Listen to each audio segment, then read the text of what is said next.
Hello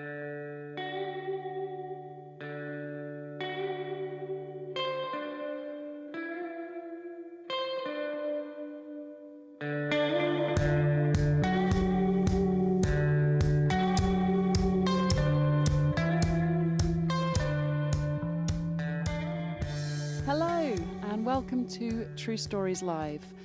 My name is Molly Naylor and I'm so delighted to welcome you to a very special online version of our show. We can't wait to welcome you back to our home here at the Norwich Arts Centre as soon as we safely can. But until then, here's this. So we have 4 wonderful speakers for you tonight. For anyone who's never been to one of our events, it's very simple. We have people telling stories from their lives that are true. Our theme tonight is Hope Springs Eternal. Let's begin. First off, we have Enid Ashby Oaten.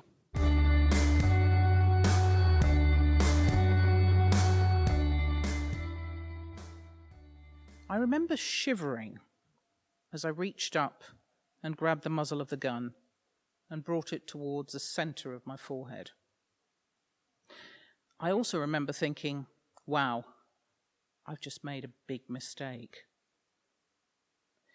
But this was about being dramatic. It was about proving a point. It was about saying, you can't intimidate me. I won't let you. I don't care who you are. This was 1990s Nigeria, and women were second-class citizens. Still, even in the 90s. At the time, I was a young captain navigating my way through African aviation. I was a young chief pilot, and as such, I had a lot of responsibility. It had been a tough 10 years, I remember, having to prove myself all the time, having to prove that I could do the same as a man, and having to prove that over and over again. And those 10 years had been filled with learning, experiences, disappointment, but it had also been filled with abuse and derogatory remarks and stares. And it had been filled with people looking at me as a woman in a man's world, as a young pilot, and not being able to compute that image. And instead, saying to me, you're not a woman, you're actually a young boy. Now, I had spent years listening to this, and in many ways, it brought me to where I was on that particular day, when I decided to be extremely dramatic, and my fight, not flight, reflex kicked in.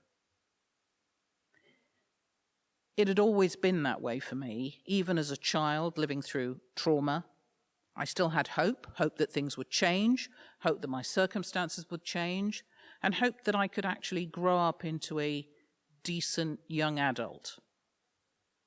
But again, as I said earlier, it was 1990s Nigeria. Women still weren't respected.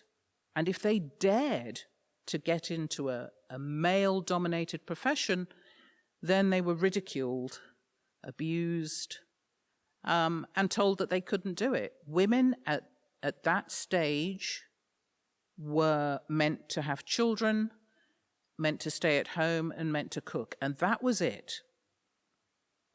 I had literally tried to break down the barriers.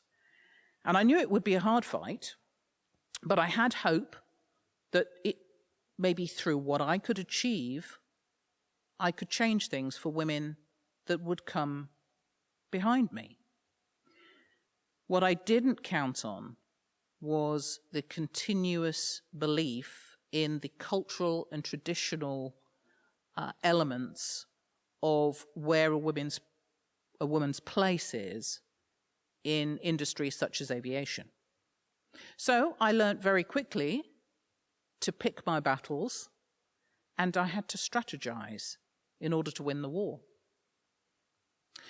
I remember a particular flight in my young co-pilot days when I was learning so many things from all angles. It was almost overwhelming. But still, I had to sit up there and behave as though I understood everything, I had learnt everything. And in a way, I had to do this more so than a colleague who may have been male, because it was accepted at that time that they knew their job. For me, nobody was ever sure. It was the questions like, are you sure you know how to do that? You don't touch this, do you? All of those kinds of things that I had to deal with or laugh off or get angry about. It depended on the circumstances. On this particular flight, as with many of the flights in those days, we were trying to get through thunderstorms with heavy rain, passengers in the back who were scared and uncertain.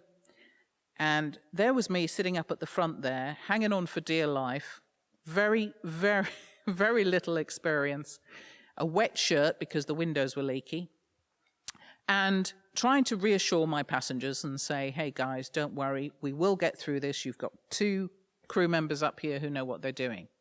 Anyway, we landed and we taxied in, and my captain turned to me and said, wow, that was interesting, wasn't it? Why don't you go and chat to the passengers and just reassure them as they come off the aircraft? And that's what I decided to do. So I hopped down, came around and stood by the stairs and greeted the passengers as they basically came streaming down the stairs as quickly as they possibly could. They didn't want to be in that aircraft a moment longer. I remember an elderly Nigerian lady coming across to me, and she took me by the arm and she led me just a little bit away from the stairs and stood in front of me and grabbed both my arms and said, and I'll do this in a Nigerian accent for effect, well done, my dear. You did a very good job. But if you didn't have a man with you up front, I am sure we would have surely died. I remember standing there and thinking, okay. Thank you, Ma. Very grateful for that. But it brought home to me that as much as I hoped for change, I realized that if I was being challenged by my own womenfolk, and bear in mind, women of this age had been conditioned culturally and traditionally to accept this standing in society. And so they weren't happy with women in this position either. But I remember thinking at that time, and it came through to me loud and clear, that I had a real uphill battle if I was not only to change things for women in that profession particularly, but if we didn't get women on side with us, we really were in trouble. So back to the day where I reached up for this gun and I pulled the muzzle against my forehead. When I think back on it now, I think I hoped it would be slightly different and it wouldn't quite have worked out the way it did. I had been called in that morning to take an emergency flight to the north of the country, which is about 400 miles away. The weather was pretty poor, and at that time in Nigeria, we were in the middle of a fuel shortage, a massive fuel shortage. So we couldn't be sure where fuel would be for aircraft, for cars, but particularly for aircraft. The communications in those days were not very good. And so we, for the most part, took as much fuel as we possibly could for an out and return journey. When I looked at the flight planning with the rest of my crew, I realized that not only could we not probably get there with enough fuel, but we certainly couldn't return. We were going out to a very small unmanned airstrip, which had we didn't know the condition of, and diverting to other airports was probably not an option because the weather was very poor. The gentleman in question who wanted the flight was an army officer, a serving army officer, whose family he wanted to take his family up north. So when I came back out of the operations room, I said, look, I'm really sorry. We can't do this. It's not going to be safe, and I don't want to risk your family, and I certainly don't want to risk my crew. Whereupon his face changed completely. And there were two reasons for this. The first reason was that I'd said no to him, and the second reason was that I was a woman who said no to him. He looked at me and he said, you will do it. And I said, look, there's no way that I'm going to risk my crew or your family and do this flight. And I think perhaps I put the idea in his head with the next thing that I said. I said, you might as well shoot us all now. Didn't quite mean it that way, but I think he took it rather literally. Because before I knew it, his security detail had surrounded the aircraft. I remember this in almost slow motion. He took his pistol out of its holster and he cocked the pistol and he pointed it at my head. And I was kind of taken aback by this. It was like everything was happening in slow motion. And I think I hoped that things would be slightly different, although I was perhaps dreaming it. But in actual fact, I wasn't. And because I'm the kind of person, I'd spent the last 10 years fighting for everything that I had got to. Nothing had been given. Everything had been worked hard for. So I was angry. I was really angry, and I wanted to be dramatic. I wanted to be dramatic, and I wanted to say, you can no longer get away with this, you know? As the captain of this flight, it's my decision, and you can't tell me or intimidate me into doing a flight I don't want to do. So that was why I shivered slightly, reached up, grabbed the muzzle of the pistol, and put it firmly on my forehead, and I said, if I agree to take this flight, the chances are that your family will die and I will lose my crew. I don't want that to happen, so you might as well shoot me now. And I stood there and I stared at him and he stared at me and I could see the rage bubbling up in him. It was lucky that a few minutes later a colleague from the police air wing next door to us came, saw what was happening, and diffused the situation. And he talked this army chap down, and the man removed the pistol from my forehead. He wasn't pleased, and he didn't like the outcome, but we had removed one element that he might shoot me and get away with it. In 1990s Nigeria, it wasn't the same as anywhere else. There were a different set of rules. And so it probably wouldn't have mattered. It would have made the news, but it wouldn't have mattered. So a few hours later, I remember stepping out of the operations room, having sat with my crew, who literally was so stunned they couldn't speak, and saying, well, you know, it had to be done. I didn't mean it to happen that way, but it had to be done. And I remember thinking, not perhaps the exact same words, but something similar and along the same lines as hope springs eternal, in that I always had hope that things would change. I didn't think they would that quickly, but I seem to remember that I kind of lived my life that way. I always had hope. If I didn't have hope, I wouldn't have moved forward. If I didn't have hope, I wouldn't have done the things that I did.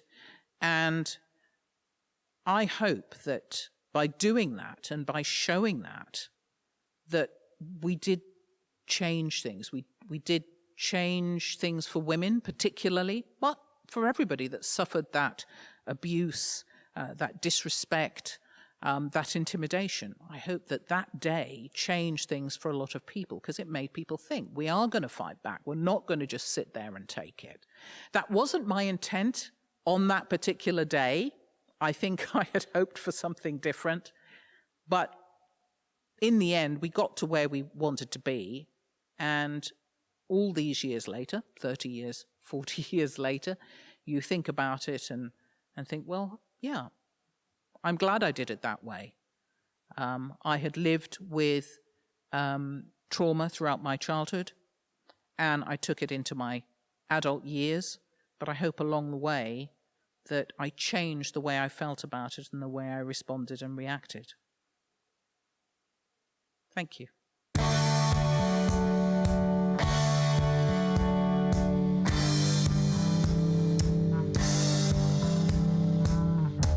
That was Enid Ashby Oaten. If you enjoyed Enid's story, she's got a really wonderful podcast. It's called If Women Were Meant to Fly, the Sky Would Be Pink, and it's all about her experiences and adventures as a pilot. We also have a podcast, actually. You can find it on our website, truestorieslive.co.uk, or wherever you get your podcasts. Okay, let's have another speaker. Next up, we have the wonderful Nick Jackson.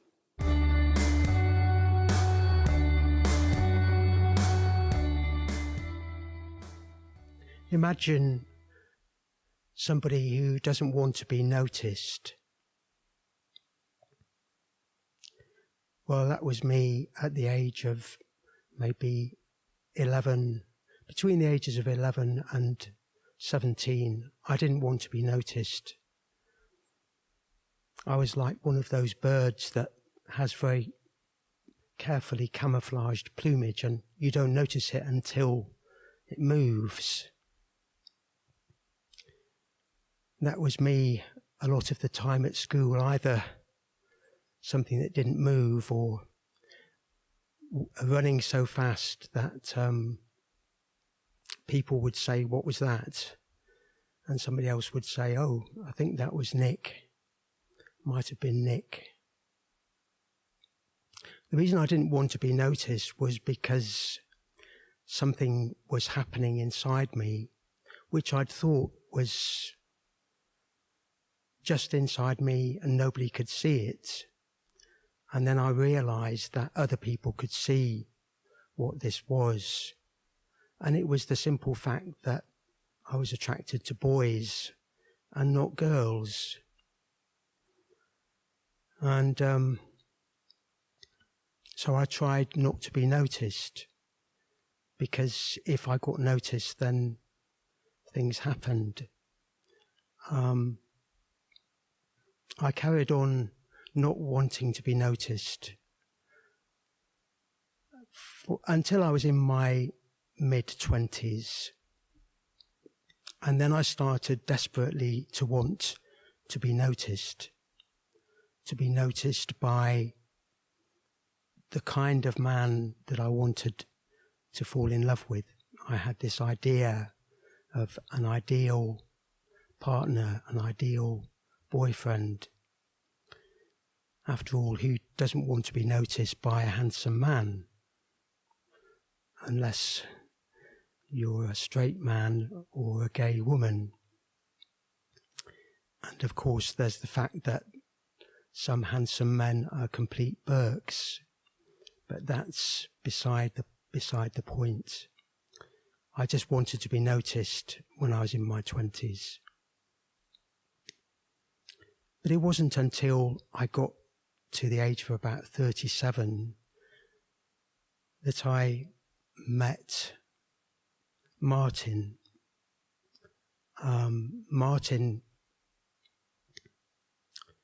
was very tall, and he had a lot of beautiful hair. And I first saw him as he was coming across a car park, and the sun was behind him, and it seemed at the time that he was haloed with light. That was the impression he gave. And I just thought, well, he's so handsome, he's never going to take any notice of me. So I put him out of my mind. We saw each other on and off, and 2 years later, a mutual friend said to me, "Do you realize that Martin really fancies you?" And it was then that I began to notice him, and he invited me to stay in his house in London. His conversational gambit was to, I remember a conversation where he very carefully explained the importance of Chinese hamster ovaries in genetic research, because they're very fertile little animals and you can get a lot of cell material out of a Chinese hamster ovary. So Chinese hamster ovaries notwithstanding, we became close. We began a relationship, and we both loved bird watching, and so we spent a lot of time going out together and sitting in bird hides, looking through our binoculars. And I remember Martin telling me that his favourite bird was a long-tailed tit. I don't know if you're familiar with long-tailed tits, but they're about the size of a ping pong ball, and they have a ridiculously long tail that looks as though it's been glued on, and tiny wings, and they have these curious black beady eyes, and they're very sociable little birds. So that was Martin's favourite bird. We also went camping, and the experience of going camping is quite an intense experience if you're camping in a two-man tent. This little tent was called a jetpacker tent because it was very quick to put up and take down, mainly because it's a very tiny tent. So there was a lot of compromise got fitted into that two-man tent. Did I mention that it was pouring with rain on the Welsh hillside? Also, the toilet was in a porter cabin in the middle of a bog. So it's a bog in a bog, basically. Anyway, over the years we were together, so getting on for 15, 17 years, there were lots of birds and there were lots of tents in Wales. And it was a period of my life when I stopped hoping. I didn't need to hope because I knew that there was somebody on my team, on my side, basically. And Martin moved to Norwich and he got a job lecturing at the university.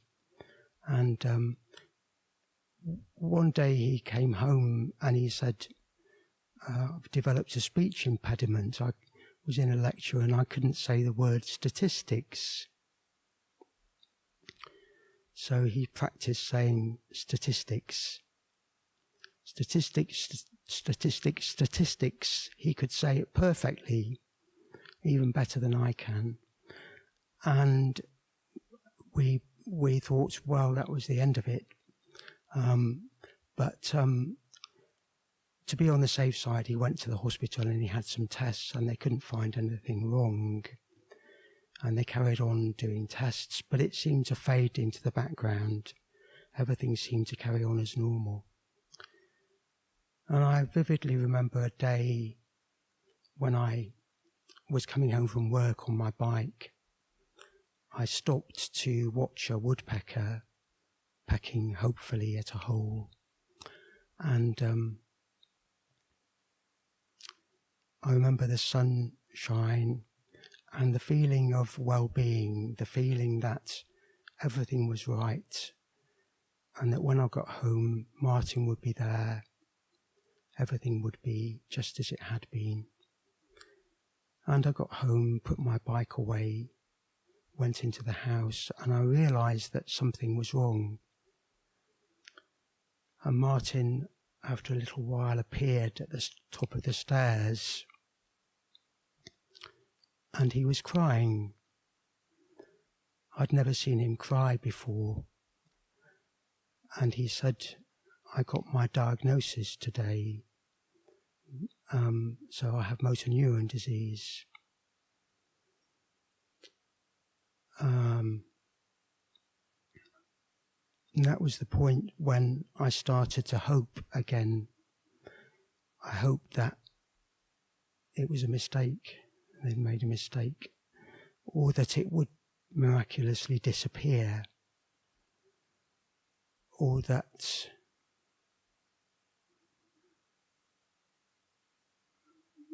I began to hope that he wouldn't suffer. And I began to hope that I would be a good carer. And finally I hoped that I would be there right at the end. And none of these things came true. I wasn't a good carer, and Martin did suffer. But I was there at the end. So that was 7 years ago. That's enough time for me to have realised the total futility of hoping.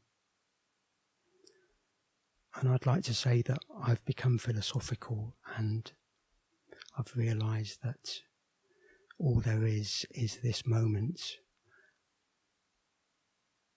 But in the springtime, just like the gnarled, bare, broken oak tree, whose buds start to open and whose leaves unfurl, I start to hope insane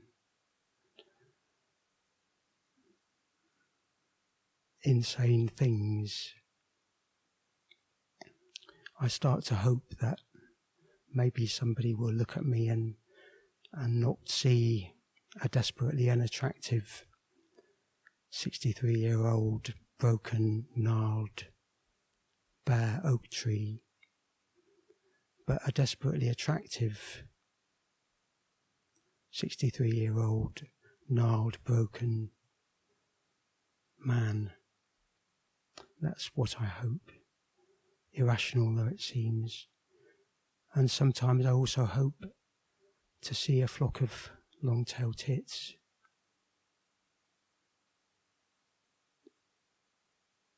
Thank you for listening.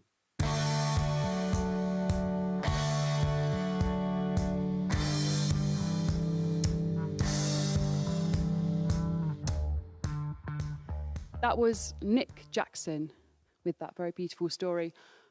I also like birds, and I found out the other day that long-tailed tits, they are so small that when they sleep, they all sleep in a big bunch, all with their bodies pressed together and their tails poking out.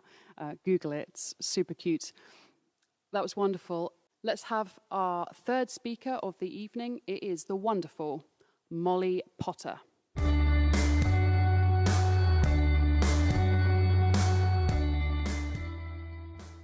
Okay, so you know when you're a kid and you know how the inside of your own brain works, and you make the pretty fair assumption that everybody else's brain works in exactly the same way? Well, what my story is about a lifetime of working out how my brain deviates from the normal distribution. And there's been a really sort of key conversations I've had recently that have accelerated that process, because I've spoken to two people, a teaching assistant at the school that I teach at, and a close friend who have recently been diagnosed with ADD, or attention deficit disorder. And throughout my life, I always assumed there's no way I've got that, because I can do stuff. I mean, I can really do stuff.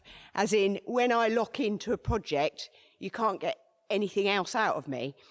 And then they told me about this thing called hyperfocus, which is a symptom of ADD.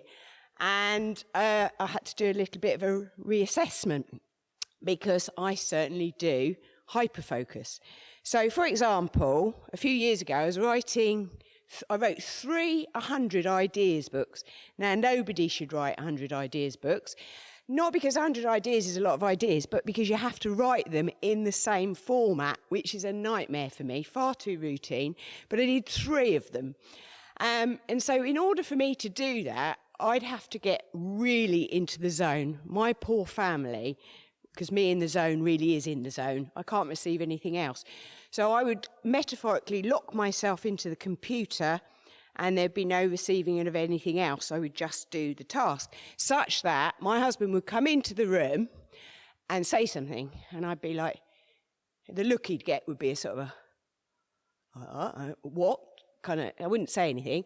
He'd say it again, get the same expression, and then I'd think, well, he's not going anywhere. Okay, better get out of the zone. So I'd have to metaphorically climb out of the zone to ask him, yes, what is it, darling? Would you like a cup of tea? And it'd be all I could do not to say, you mean you have just made me climb out of my intense hyper-focused zone to come and ask, so that you could ask me if I want a cup of tea? You've got to be joking. And then I'd want to say that, but what I'd actually say is, all right then, darling, I have one. And then hope that what I could do is metaphorically turn round and climb back into hyperfocus without getting distracted. Because, of course, that's the other ADD thing, absolute distractibility. And I think hyperfocus is a coping strategy for distractibility. I'm either in hyperfocus or I'm hyper-distractible. So, for example, I usually have about 7 reading books on the go, not because I'm super clever, but because I start reading one and another one will distract me. I start reading that, and then before I know it, my book's just in a sort of immersed in a big pile of books. I often in my house walk in triangles because I set off to do something and I get 2 meters in or 2 steps in, and then I think, oh no, I do something else. Walk again, same thing happens, and before I know it, I can actually walk 2 or 3 triangles before I'm sort of like have a laugh at myself, realise what I'm doing, and have to give myself a good talking to and say, come on, time to decide on which one you're going to do. As a kid, when the teacher used to read a story in assembly or class, I used to genuinely wonder what all the other children were doing, because even the naughty kids wouldn't be naughty with me anymore. And it suddenly dawned on me what they were doing. They were listening to the story. I just would get 1 or 2 sentences in, and something would trigger my brain, and off I'd go. And then I'd realise, oh, well, I've missed the story now. I can't possibly re-engage with it. I don't know what's going on. I don't think I saw anybody else in the class doing that. I also, when I was about 6, this is something I'm not overly proud of, I persuaded a friend to be my prisoner. So I put him in the shed and I gave him a bowl of water and some bread, because I knew that's what prisoners had. And I locked him in, and I got distracted and totally forgot about the poor little fella. Fortunately, and it must have been a few hours later, my sister had to go and get a bike from the shed to go to Brownies, so he was released, not in a very good state. That's distractibility. And a more recent example was I said to my husband, give us a kiss. And in the time between me saying that and the time it took for him to respond, I got distracted and wandered off. And he was just left there saying, oh, missed the boat there then, didn't I? Should have reacted more quickly.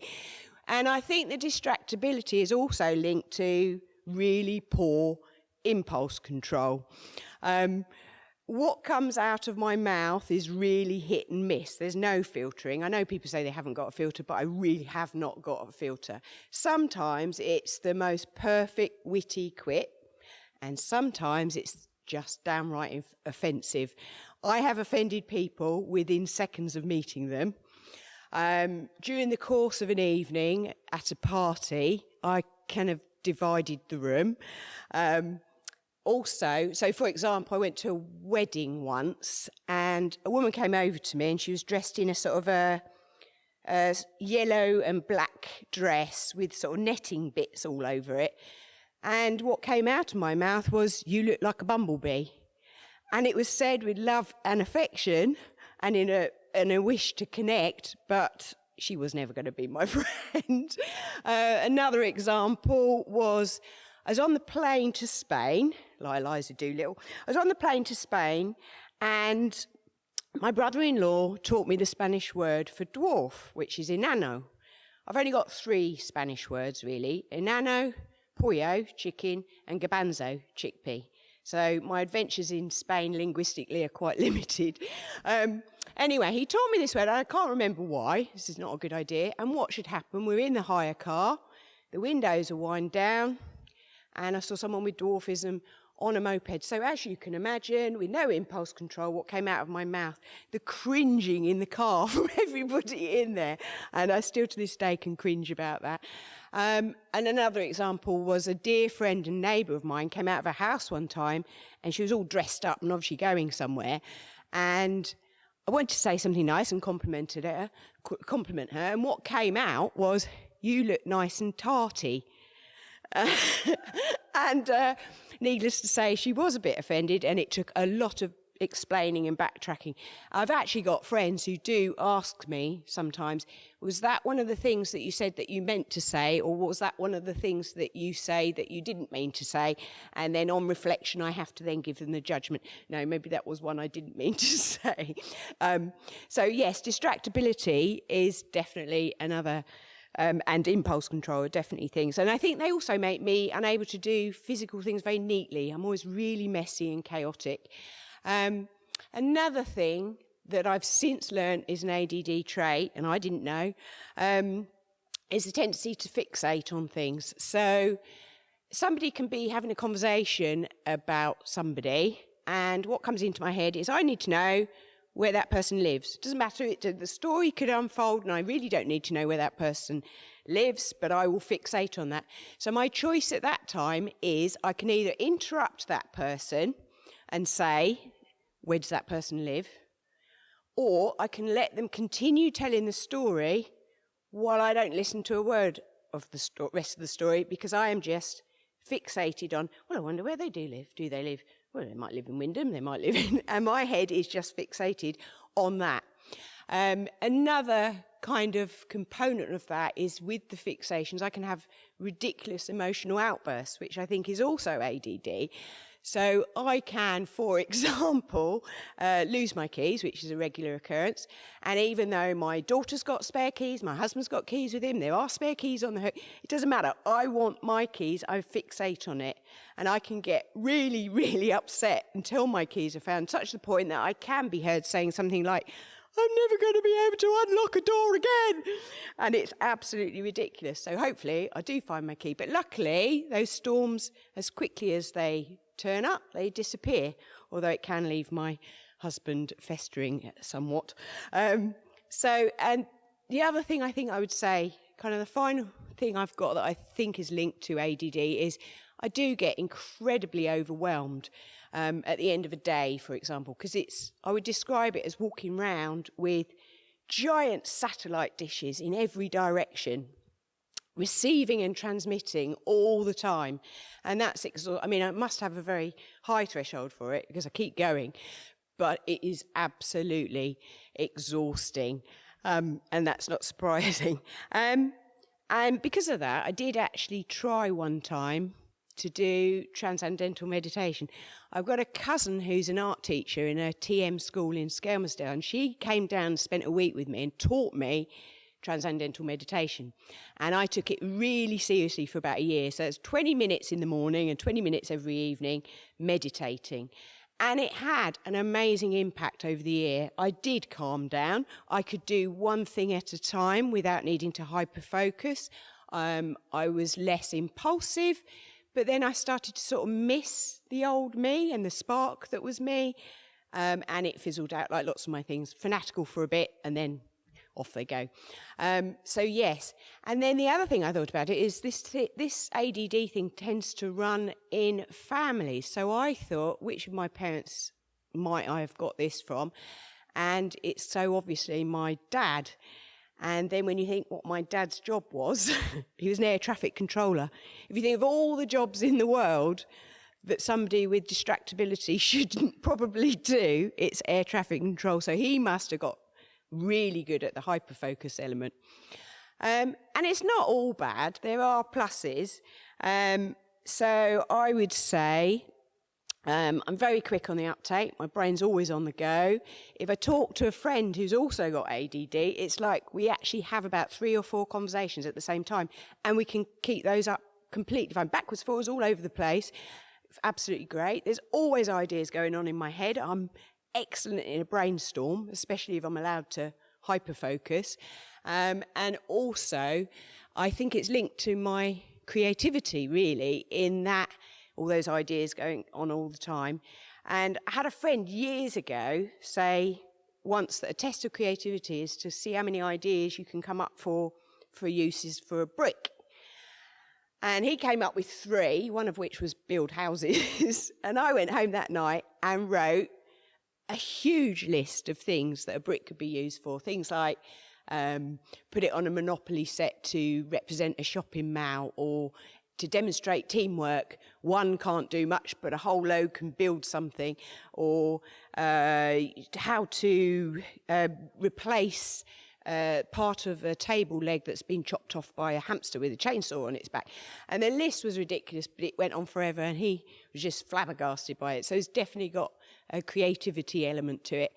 And I would say also in the way that I filter people with this accidental filtering process of either offending them or making them laugh within the first few seconds of meeting me, I guess with that, what I've ended up with is a really lovely set of authentic friends that like me exactly as I am. Which brings me to the hope springs eternal.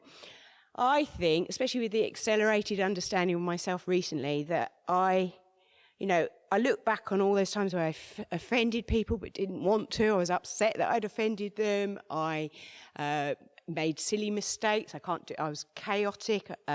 How annoying I am when I'm in hyper-focus zone. I look back on all that, and I just think now, with a bit of wisdom and self-acceptance, I'm not going to ask for forgiveness to that. I will when I offend someone, but I'm not going to ask for forgiveness to that. I'm just going to get on and be me for whatever I've got left of the rest of my life. And that's my story. Thank you.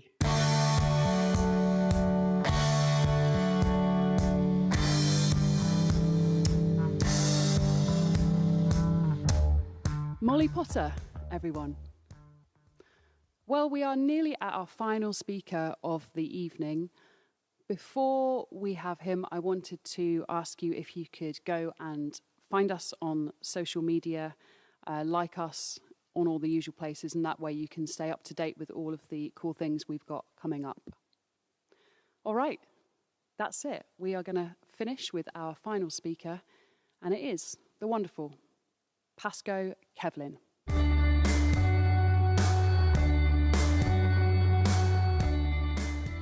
So, hope springs eternal.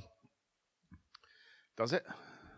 So, I think, I'm fairly sure it comes from a poem by Alexander Pope entitled An Essay on Man.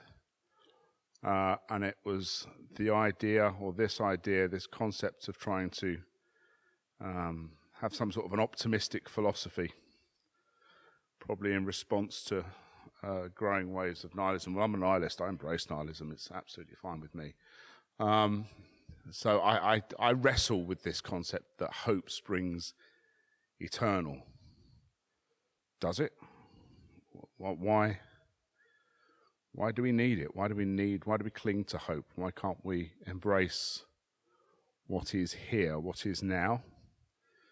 Why always trying to put ourselves into another place is seen as being necessary and a good thing? I hope as much as the next person, definitely. I constantly hope. But does that really help? This has been the most upsetting and troubling of years. And this idea that, we're all hoping that it will come to an end. Is that useful? Is that helpful? I don't know. Am I doing it? Yes. But what might be better, what might be more useful, what might actually make me happier is to know that it will come to an end. Because nothing is permanent. Everything changes. This time will change. I've changed during this time. That's not because of hope. That's because of the times when I've managed to be where I am, doing what I do, being with people that I'm with. And in those moments, I get not hope, I get a sense of reality. And reality is okay. All of this that's been going on, when we're looking around and we're seeing our world changing beyond all compare in my lifetime and the lifetime of my parents. My grandfather was born in 1912, so he would have been very small during the last pandemic. I bet his parents were terrified. So I come back to hope springing eternal. Eternal, what is eternal? Nothing's eternal. The only thing that we know and have certainty is this moment. And in this moment we make choices, and we make choices to be hopeful, to have faith that these things will come to an end and good things will replace them. Will they? I don't know. I hope so. It's not an eternal hope, and it's not necessarily an optimistic philosophy that I'm embracing, and I'm rambling a little bit because I'm thinking this through as I'm talking about it, because I'm trying very much to be here and now, and I'm not feeling happy. I'm feeling scared. I'm feeling worried. I'm feeling angry. I'm in this building that's existed for a very long time, a building that I adore, a building that people have celebrated in for hundreds of years. It's probably built with a sense of hope at its core. But right now, it's been shut for a long time. And I'm not hoping it's going to open again. I know that it's going to open again, because this time will come to an end. Science tells us that it will come to an end. Real philosophy tells us it will come to an end. So I'm trying right now to enjoy this space right now. It's very quiet. It's very beautiful. There are people I love in the room. I'm doing something that I feel awkward and uncomfortable with. And I'm content. Hope springs eternal, if you choose for it to. Thank you.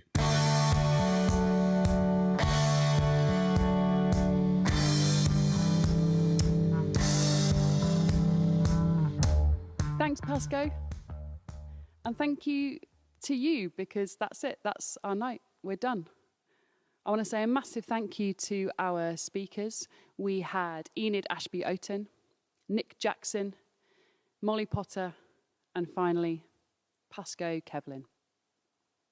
True Stories Live is brought to you by me, Molly Naylor, and Lucy Farrant from LJ Hope Productions and the Norwich Arts Centre.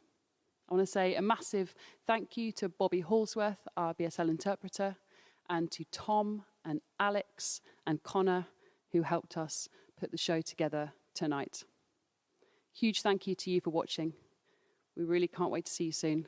In the meantime, stay safe.